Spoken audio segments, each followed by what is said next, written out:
your Bibles to 2 Samuel chapter 17. 2 Samuel 17. We'll start there in just a minute. We need to back up to chapter 15 and look at one verse to kind of give a precursor to this chapter because this is an answer to David's prayers here. Now, this chapter I have in my Bible because my Bible doesn't have any headings, and so I make my own. I've got this one entitled Bad Advice. Bad Advice.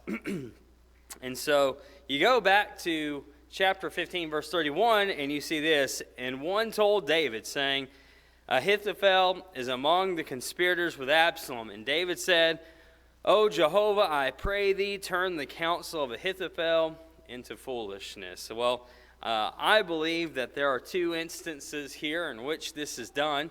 One, it's already been done in that Ahithophel gives some awful advice in chapter 16 to go and lay with David's concubines, and so I think that's foolishness. But specifically what this is talking about, I believe, happens here in chapter 17. So let's look at this together.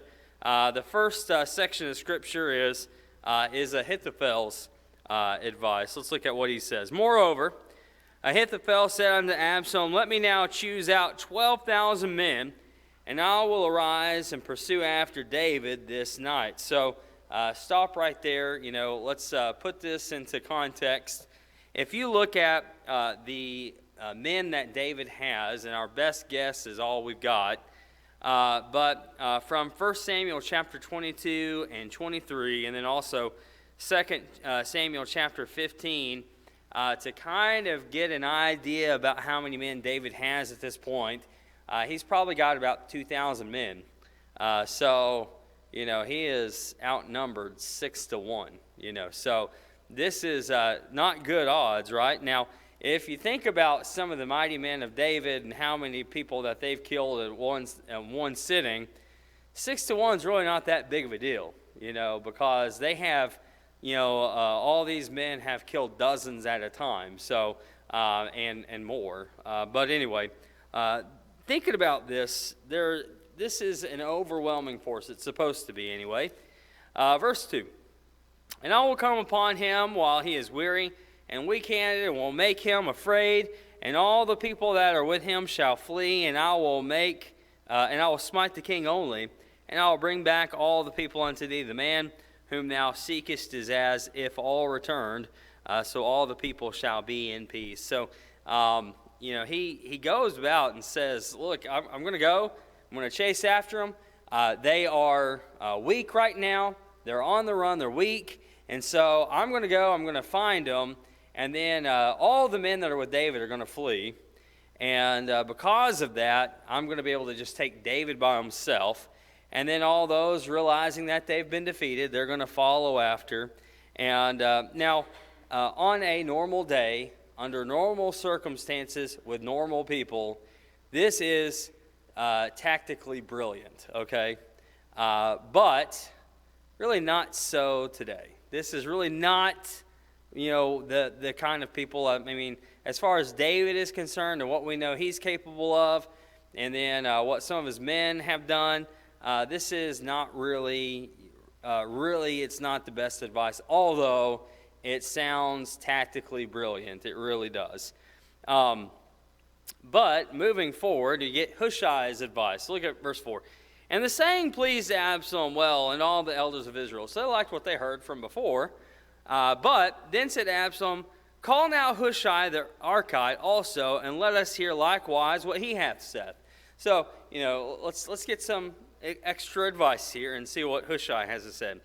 And when Hushai was come to Absalom, Absalom spake unto him, saying, Ahithophel hath spoken after this manner. Shall we do after his saying? If not, speak thou.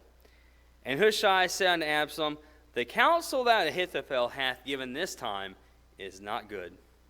And so, remember, Hushai is David's friend. Hushai is a mole here, if you will, in Absalom's kingdom. And he is right here next to Absalom, serving Absalom like he did David, except for the fact that really he still serves David. And so instead of saying, you know what, probably as he is speaking these things, he probably goes, that's really not terrible advice. But what does he say? Well, look, this is not good advice. Let me tell you why. And so he goes on to say some things here. Now, I think there's a whole lot to be said about this. I don't think that, he is completely lying here. I don't think that at all. I think he's just saying things that, are truthful. But anyway, listen to what he says. And Hushai said, moreover, thou knowest thy father and his men, that they are mighty men, and they are chafed in their minds as a bear robbed of her whelps in the field. And thy father is a man of war, and will not lodge with the people. So, there's a term here that we don't use, but we use a similar term. And, we're seeing a mama bear here being robbed of her cubs. What do you think a mama bear is going to do? You don't want to mess with a mama bear and her cubs. And so if you were a person, animals have a tendency to realize who people are, And so if you were to rob a bear of her cubs, and kill her cubs, what is she going to do? She's going to recognize who you are, might even track you down, and she's going to maul you. And so that's the idea. That's the illustration given about David. You've taken something precious from David, and just like a mama bear is going to go after somebody that's taken her cubs, well, you've robbed David of his kingdom. And so think about that. They're chafed in their minds. They're ready to fight. Verse 9, behold, he is hid now in some pit or in some other place, and it will come to pass when some of them are fallen at first, that whosoever heareth it will say, there is a slaughter among the people that follow Absalom.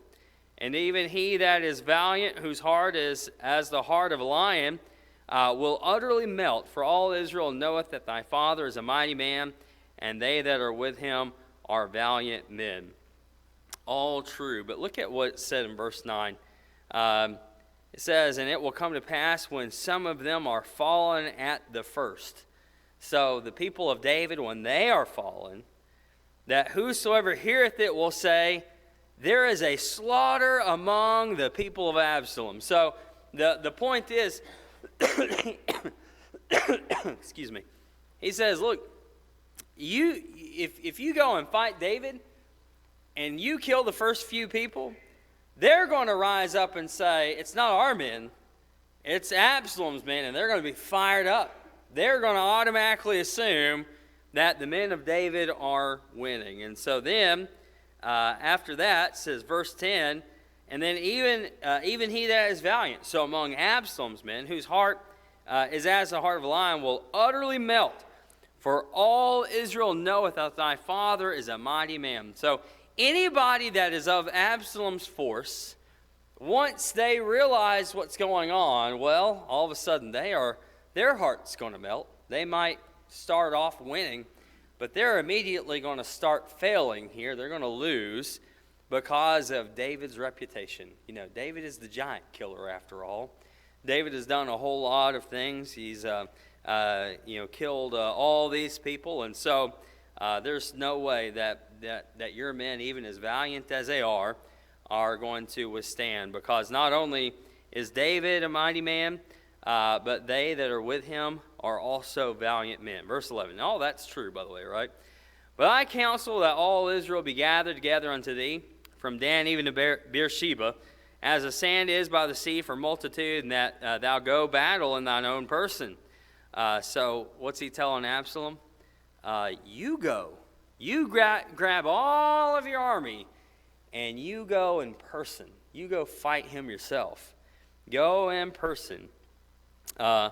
So shall we come upon him in some place where he shall be found, and we will light upon him as the dew falleth on the ground, and of him and of all the men that are with him, we will not leave so much as one. So we will light upon him as the dew falleth on the ground. That's kind of an interesting phrase.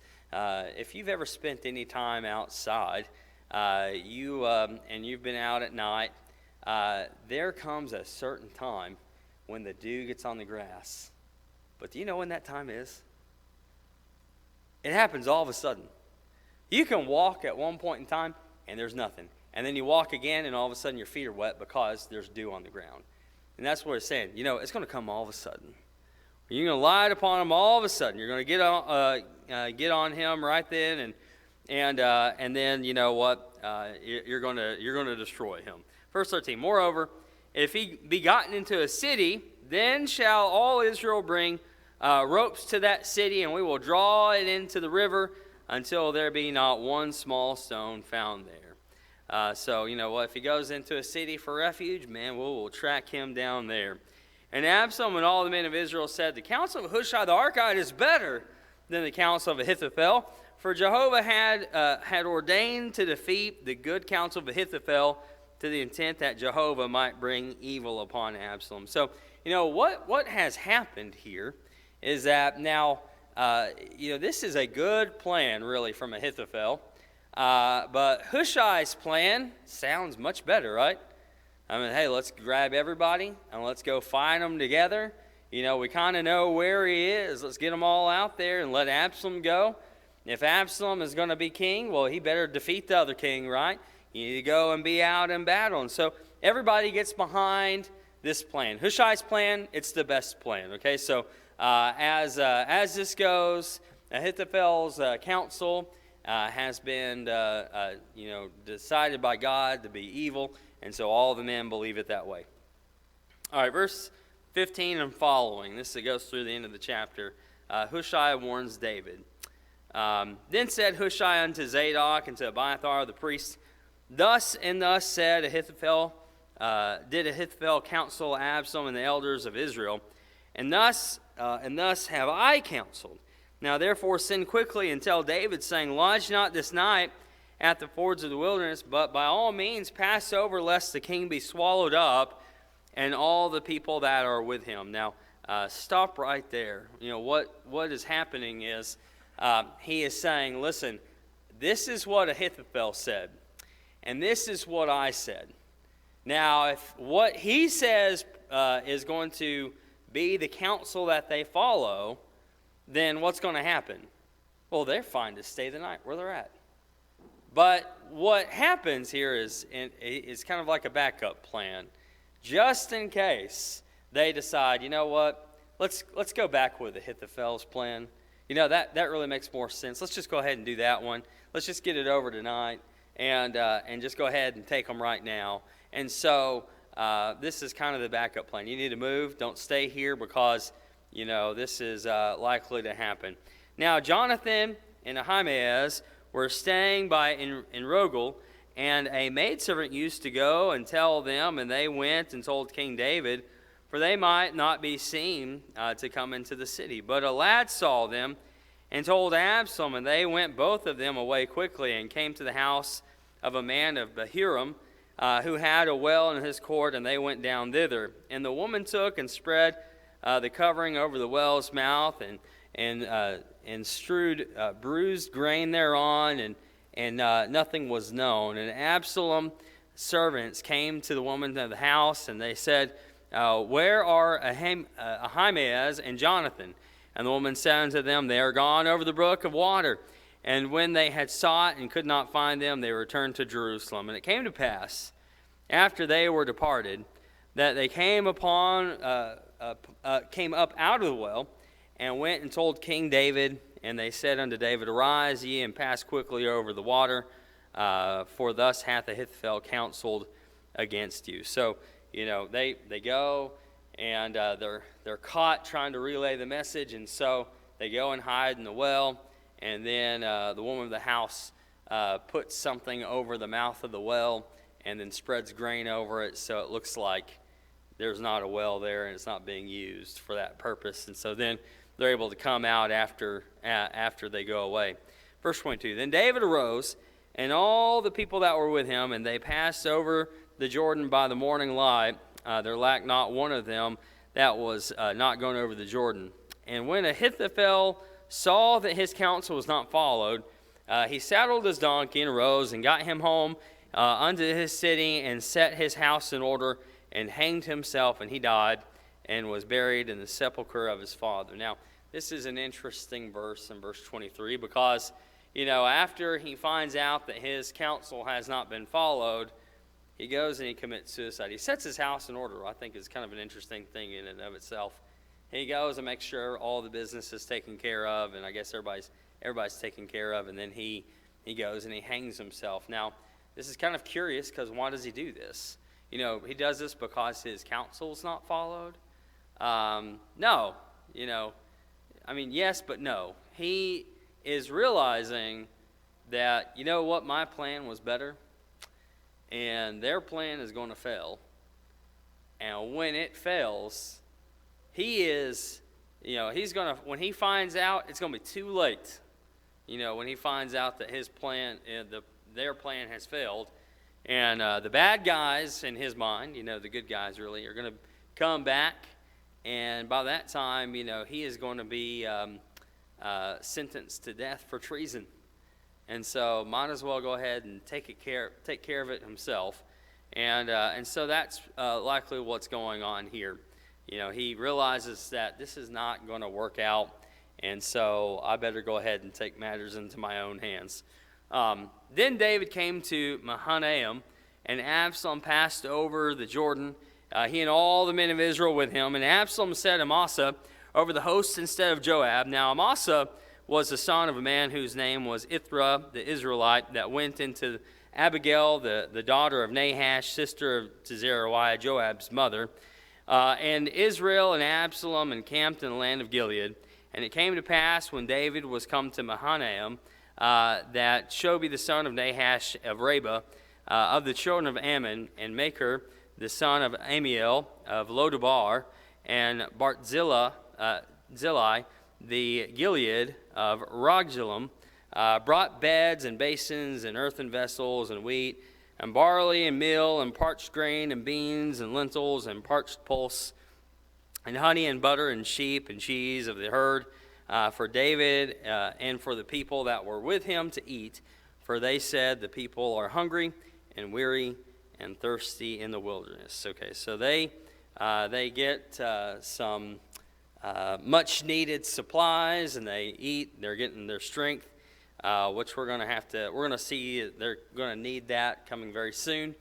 But I want to jump on into this last part and talk about some lessons learned. Now, we like to make application at the end, and when you think about what's going on here, I want to make mention of this. Worldly wisdom may not be godly wisdom. Now, it may be something that in your mind even looks like it's right and good. It may look like everything adds up, and this is the right choice. This is absolutely it. Have you ever been faced with a situation like that where you thought everything looks like this is good, only to find out that it's not? I'll give you an example of that, and you just don't know what the future holds. But, what if you started a business and you started it in January of 2020? Yeah, it might look like that's the greatest thing that ever. You might see that everything is going to go well, but furthermore, you own a restaurant. What's going to happen? A lot of places in the U.S., they shut down, or they severely restricted things, and it's just probably not a great time. It wasn't a great time for business. Now, opened up an online business at the time, man, that would have boomed, right? But an in-person place, in a lot of places in this country, that was just not the best time to do it. Now, we sometimes don't realize these things, and I've mentioned on occasion, it's kind of like, many of us have been through this. Maybe you dated someone and you thought, this is going to be it. This is going to be the person I marry. And you break up with that person, or they break up with you, and you're thinking, I don't even know what I'm doing anymore because I thought that was so good. Only to realize later that somebody better was really around the corner and you had no idea. You prayed to God, and you prayed to God, and you prayed to God and said, thank you for what I've got. And then he took that away and saying, that's not what you need. That's not what you're really praying for. You're really praying for this person over here. And all your worldly wisdom looks at this and goes, this all adds up. This looks good. But God knows better. And so we need to remember that God knows better. God knows better. And so we might have, wisdom that looks like everything's going to plan out and is going to be good, but then God knows better and God does something else with it. And that might be positive or negative. We don't know. Sometimes we go through things and you'll have something that looks like it should be good and it turns out to be bad, or maybe it is that you try to do something and it utterly fails, only to realize, like what we said, what if you said, again with the whole business thing, what if you're like, what, things aren't, looking really good, I can't get a loan for my business or whatever, and you don't get to start in 2020. Well, guess what you're doing? You're giving a sigh of relief at that point, aren't you? You're going, man, you know what, I'm thankful I've been praying about this. God took care of me. It didn't look good at the time. You're all bummed about whatever was going on, whatever difficulty arose, but now you realize, well, you know what, it's a good thing I didn't do that. Well, these men are going after advice that, had been given advice that, really stacked up and probably would have worked out, and they're given different advice, and you know what, we just need to go with what God says. Whatever advice that we're given, if it falls through, we need to just be thankful that we're on the side of the Lord. We need to put all of our trust in Him, try to follow His ways in all things, and get wisdom from Him and not from man, and know that when things don't work out, that maybe that's just God's will, and just to leave it alone. Don't fight it too much, because God is the one that is in control. If God is in control, then you should be just perfectly happy. There have been times I was talking to Jason Tennyson this morning, and we were talking about different places that we've been, and was talking about Honduras. And one of the things I remember about Honduras is it has literally the shortest runway for an airplane, and it ends at a cliff. And so if you don't make it, well, you don't make it, okay? That's all there is to it. You're not going fast enough to pick up speed, and so it is the weirdest thing. You come over a mountain, and only small planes can fly there. And so when you're landing, and you can look out the front just like anybody else, like you're right there with the pilot, and I was looking out the front, and I could just see runway straight down. And I'm thinking, I don't know what I'm doing. But, I'm sitting there, I'm thinking, I don't know how to fly a plane. I can't jump up there and take control of this thing. I'm just going to have to trust that this guy knows what he's doing. And he did. He knew what he was doing. There was aviation tape on the wing, and that makes you real nervous, when it looks like duct tape. You're like, oh, man, I don't know about this. And then we land this little prop plane on this runway, and you're thinking, I'm really grateful that he knew what he was doing. And then, when you get on that plane later, and then you take off, and you fly off the side of that mountain where there's that cliff, you feel a little bit better about that. You go, you know what? The guy's got it. He knows what he's doing. Well, if you've ever been in a situation where you need to trust somebody, you can trust them, and you don't know if you can trust them, guess what you can always do? You can always trust God. God will never let you down. God will always take care of you. You know what? We all only have to just trust in Him and follow Him. And so, brethren, if you need to make things right with the Lord tonight, if you have not been faithful, then make things right with Him. If you have not become a Christian, you need to hear, believe, repent, confess, and be baptized. We'll be glad to help you out with whatever your need is. If you just need some prayers, we'll be glad to pray for you and with you. If there's anybody here that needs to respond to this invitation, please come as we stand and as we sing. Oh, do not let the